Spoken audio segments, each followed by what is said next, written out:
description of what you do is so different than what a commercial composer like myself or anybody else is doing.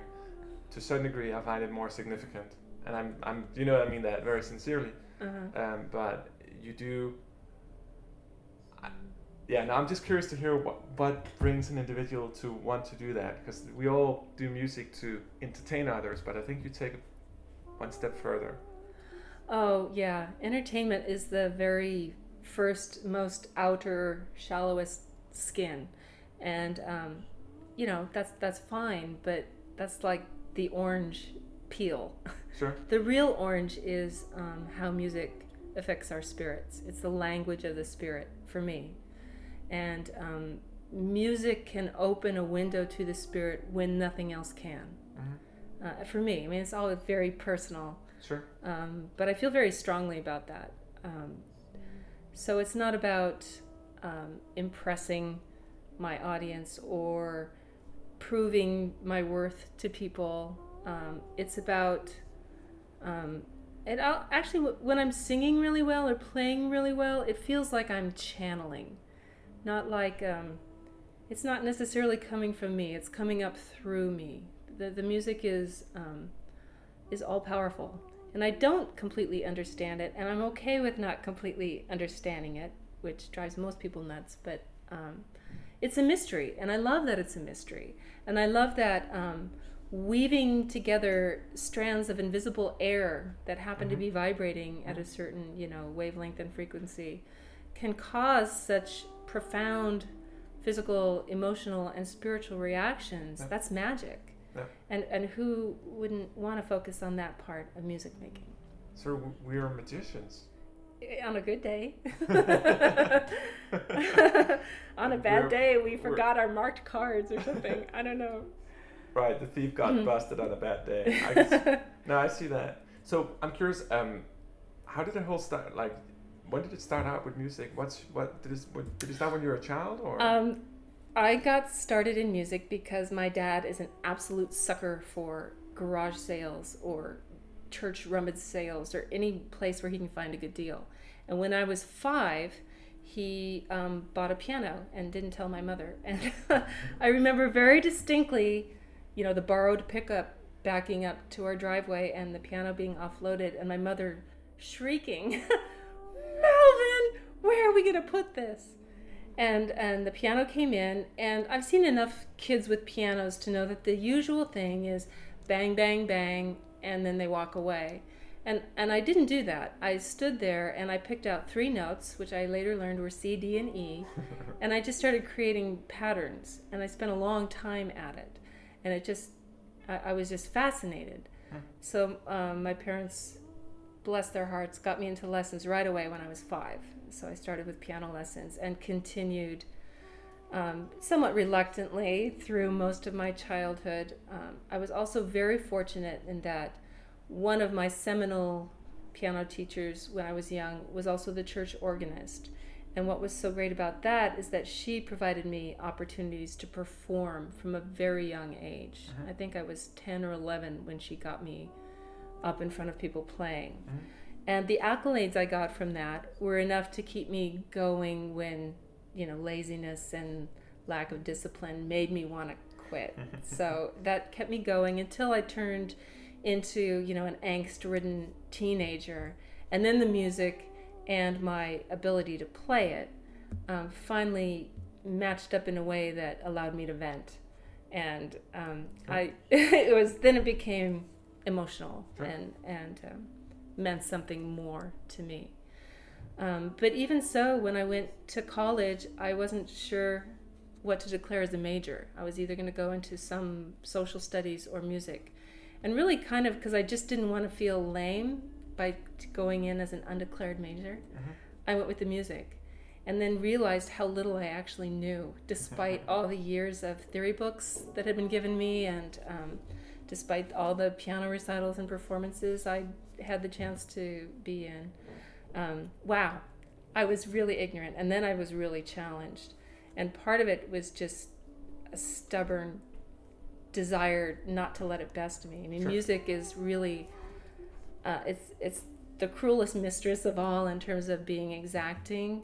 to get where you want to be, you have to put a lot more time in as a musician than I can think of almost anything else. I agree. Yeah, you'll never perfect it. No, I agree with that. I think for me in particular, the biggest beast and I'm not a musician, as you know, but the biggest beast for me so far has been orchestration, which is an entire science of its own, and it's immensely complicated because it's not just writing for one voice, it's for many different voices. Right. Each have different colors, blah blah blah. And I think that for me, and it's just one example, and then there's the whole learning just one instrument deeply like the violin is an unforgiving beast. Yeah, I had a very love-hate relationship with the piano as a young woman. I used to dream of my college professor wrapping wire around my fingers and then sending me out on stage, that kind of thing. Sure. I practiced 4 or 5 hours a day. I mean, I worked hard, sure, but I never got beyond that outer skin, really. I mean, the moments of personal ecstasy were very few and far between. Sure. And I was really worried about performing well at the master class or sure. what piece I could pull off respectably. And I wasn't the best player in the department. There's always some prodigy that's better than you.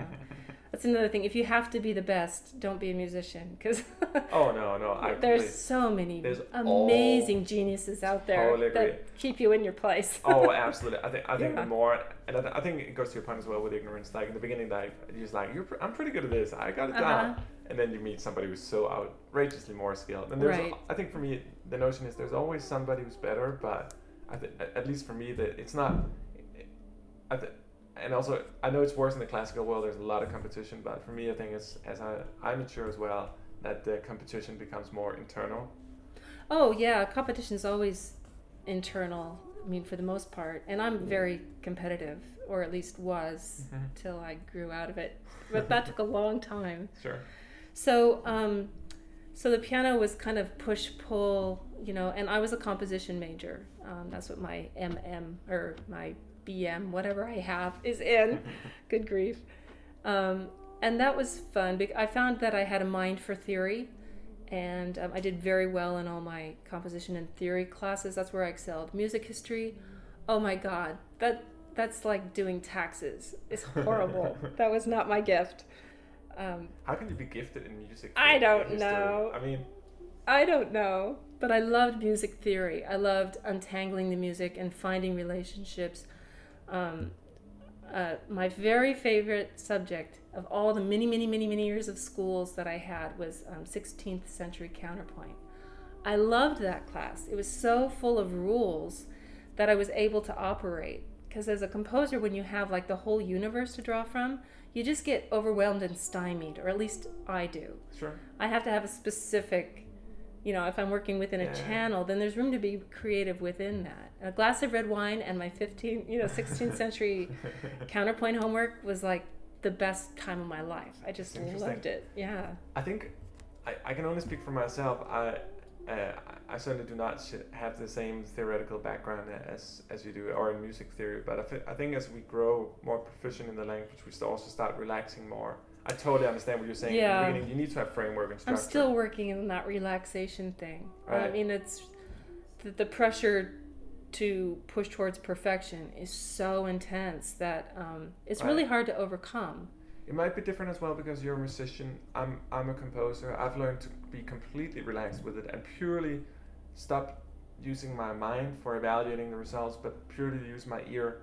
So in the process, whatever sounds great is great. It doesn't matter how it was made. And that's fabulous. That's fabulous. I'm getting there. Well, I think for me, that's something I aspire to.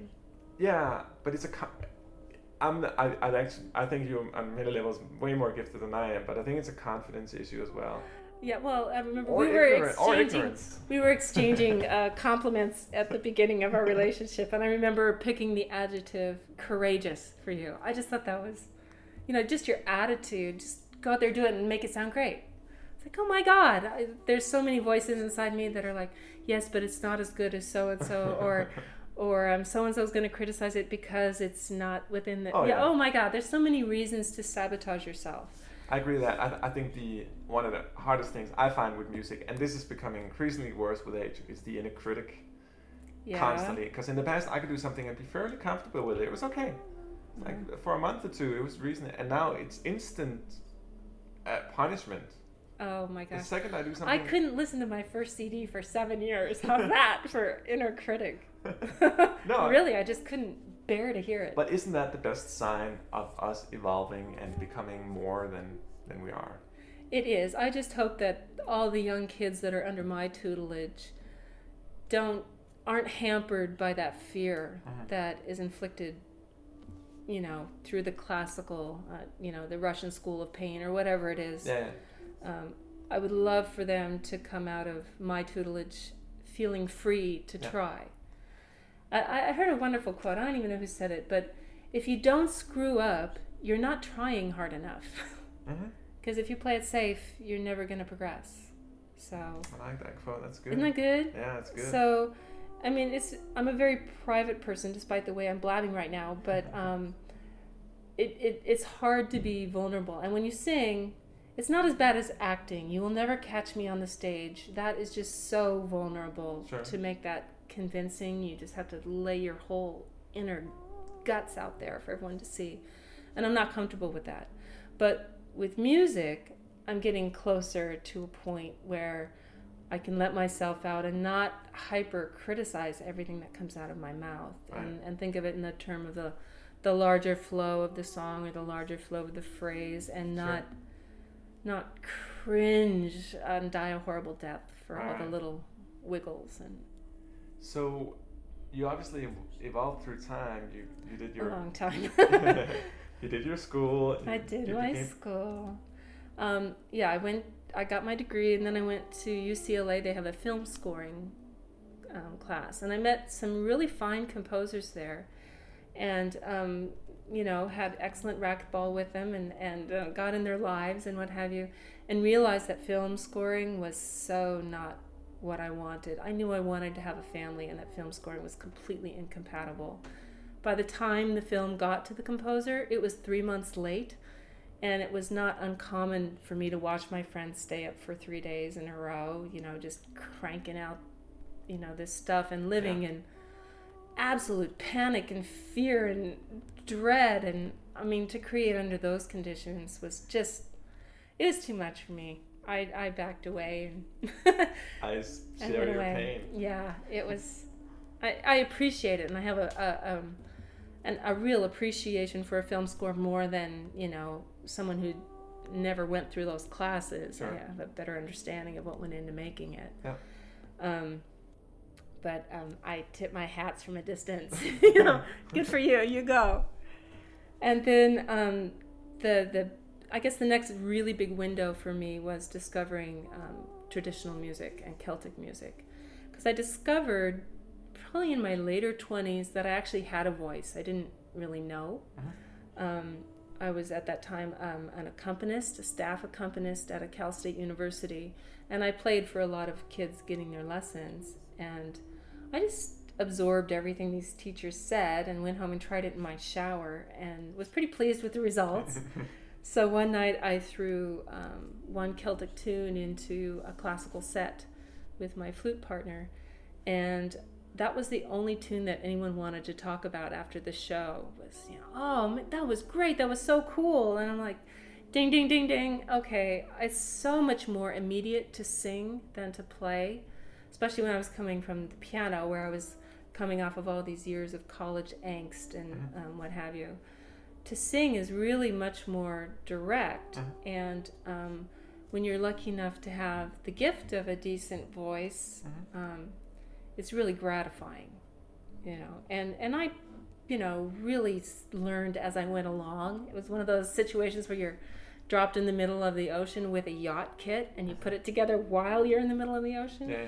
So there was a lot of trial and error, a lot of, embarrassments and cracks and out of tune things, but I just kept at it because I loved the music, and decided to dive into the languages because I wanted, really as a sign of respect for the canon, for the music, because you would never sing an art song in translation. That's just not done, and I was classically trained, so of course I'm going to do it in the original language. Sure. And then there's this little part of my personality that actually really enjoys the treasure hunt aspect of finding someone who speaks Manx and arranging a lesson, you know, and meeting the people that taught me how to pronounce these songs. Just really dear and wonderful people that have really enriched my life. Mm-hmm.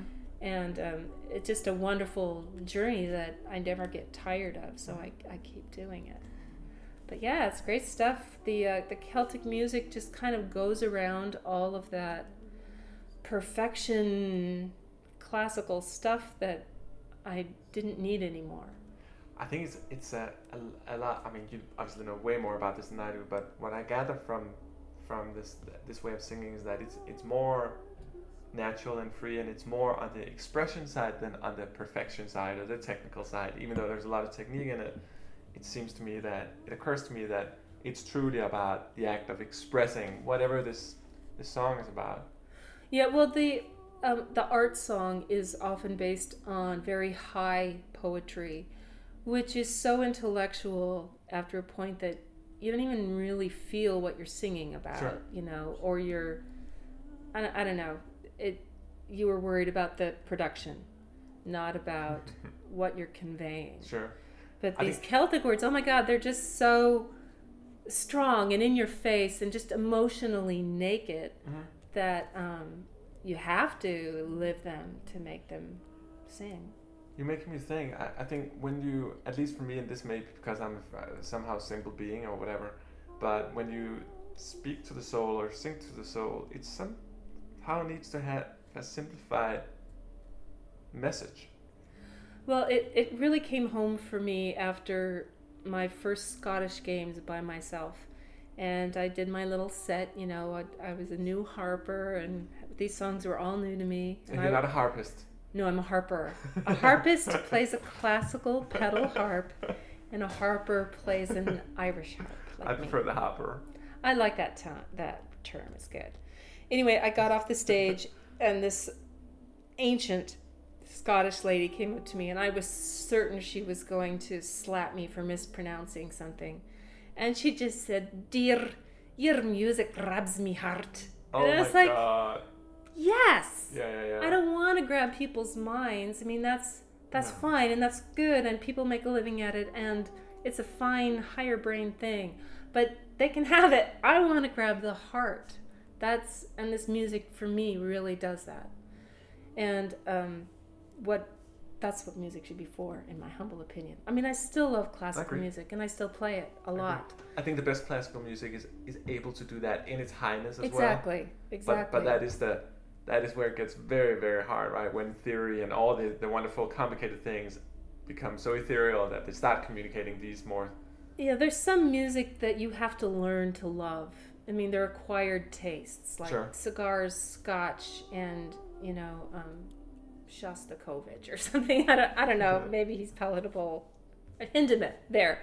Hindemith is not palatable to anybody except viola players. You have to learn to like him, and you can. And it's a worthwhile pursuit.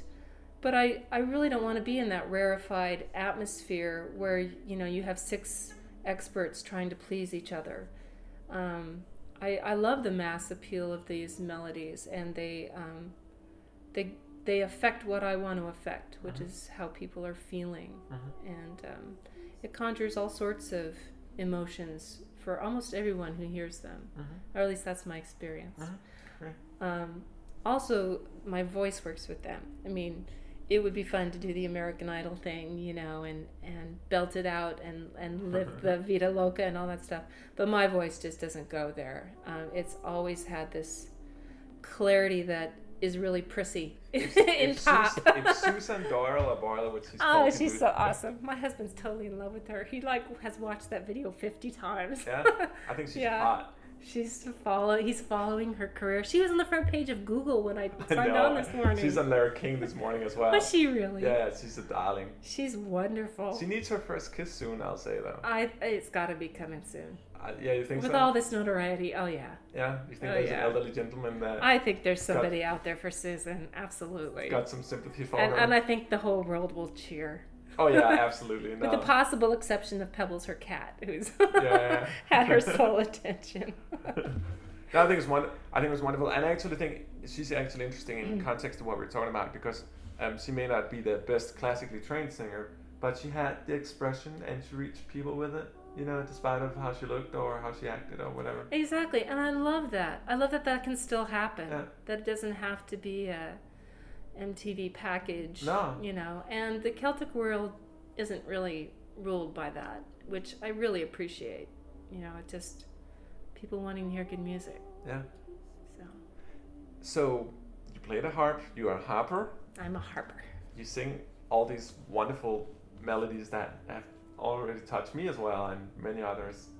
But you also use them in a specific context. Yes, I think we're talking about my work in the hospital. I am one of 6 ridiculously blessed people who get to work at Stanford and Packard and the new cancer center at Stanford Hospital. Our mission is to roam around from unit to unit, waiting areas and bedside in people's rooms, and just offer them the gift of music. And it's a profound line of work, as you can only imagine, and deeply, deeply gratifying for someone like me, because I get to make a real difference. I mean, when you play music on a stage, a lot of times people are impressed or entertained, but in a hospital setting where people are feeling very vulnerable and usually very stressed out, the surprise of live music can really change their perspective. I mean, really profoundly. And one minute they're in complete anger and grief, and then the music starts and they just remember to breathe, and they can open up and, you know, embrace the good things that have happened to them as well. Or it's an incredible distraction from pain. I've had a lot of patients for whom the pain medication didn't work, but the music did. And I know it's working. I can see it working both in people's demeanor but also in the numbers, because a lot of these people are hooked up to monitors that broadcast for the whole world to see their blood pressure rate and their respiration rate and oxygen levels. And the numbers change when the music starts, even in newborn infants. Playing in the neonatal ICU is one of my favorite places to play. And I was playing recently, and the baby next to me had been on oxygen, and the nurse came over and she said, "What are you doing?" I said, "I'm just playing the harp." I've been trying to get this baby to breathe all day. This is the first time that I can turn down the oxygen because the baby is breathing more normally. It's your music. Don't stop. Wow. It's like, wow. How gratifying is that? Probably 40 minutes to an hour. My God. Yeah. I usually play 20 minutes, 25 minutes, and then move on. But if something really good is going on, then I keep going. Of course. And it's a lot of just playing and not really knowing what effect you're having. You have to be a person who can work on faith, knowing that it's helping. And then there are these just amazingly poignant, you know, sometimes painful moments, but and sometimes very joyful moments, and sometimes very hilarious moments, especially in the psychiatric wards, where the music just really changes everything, and you can see it, and people tell you 40 times a day. So I'm bringing magic into a sterile, you know, place, and there's just no better feeling. You know, when there's no words to say to a grieving family, the music can say it. You know, when someone is just found out they're cancer free, I can play them a jig, and they jig down the hall. Yeah. Literally, I've seen lots of people dance to my music. I've seen people just stop what they're doing and breathe, and we forget to do that a lot, but the music is a great reminder. So I get to do that 5 or 6 days a week, both on the harp primarily, but also I get to play some classical piano at the Cancer Center. And that's really fun for me to get to mix up the instruments and do that. So, I have this ridiculously magical life that I have just been so blessed to recognize an opportunity to to say yes, to be brave enough to say yes. And I think that takes us back to what we were talking about earlier. You know, I had no idea what playing in a hospital was going to entail or be like. But I totally embraced it. You know, yes, I'll start tomorrow, and started going. And luckily the programs have built, and it's now, you know, the main cornerstone of my day-to-day career. Sure. So. And how long have you been doing this? Oh boy, 6.5 years, I think. Wow. I think. Something like that. I haven't kept exactly a track. 2003, it's 2009 now, right? I think so, yeah. The grounded musicians speak. Yeah. Oh my God, that's a long time. It is. What I find profound about it, and I think this is an inspiration to me as a composer, because we work from the distance, we don't work directly with individuals, but we try to, I think all of us try to create emotion in one capacity or another, and send that out to the universe, and whether it's a diaper commercial or it's a movie or a game, whatever, it'll land somewhere probably. What I find so remarkable about what you do is that it's not only a live performance, but the audience is so receptive in a completely different level than I think people normally perceive music. Oh, absolutely. Well, especially when you're the only other person in the room. Sure. You know, that one-on-one intimacy is just something most people don't get to experience, having live music played for them. Sure. Especially in a situation where they're laid up and maybe they can't even leave the room. Sure. A lot of times I have to gown up and wear a mask and, you know, sterilize myself. Oh, you play? Yeah, I play in isolated wards also. Wow. So, and I play in locked units, you know, with psychiatric patients, and I go everywhere except surgery, which is totally fine with me, because I don't think I would do very well. No. And I can see that. But it's just amazing how it changes things. Just the power to change.